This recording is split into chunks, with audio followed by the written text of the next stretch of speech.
1800-এর দশকে ব্রিটেন ভারতের বিভিন্ন অঞ্চলে প্রায় 1,00,000 একর জমিতে আফিম চাষ করত। সেগুলো সংগ্রহ করে সশস্ত্র জাহাজে তোলা হতো এবং গোপনে চীনে পাচার করা হতো। ব্রিটিশরা চীনের চা, রেশম এবং চীনামাটির জিনিসগুলির প্রতি খুবই আসক্ত ছিল, কিন্তু চীনারা এর বিনিময়ে কিছুই নিতে চাইতো না। তারা শুধু রূপা গ্রহণ করত বাণিজ্যের মাধ্যম হিসাবে। তাই ব্রিটেন পুরো সিস্টেমটাই পাল্টে দিল।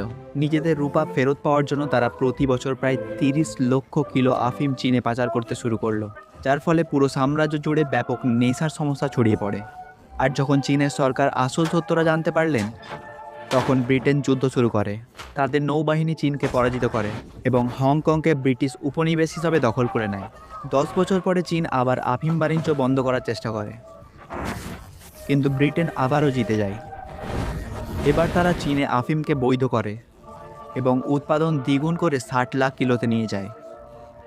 ফলে ইতিহাসে কুইন ভিক্টোরিয়াকে সবচেয়ে বড় মাদক ব্যবসায়ী হিসাবে উল্লেখ করা হয়।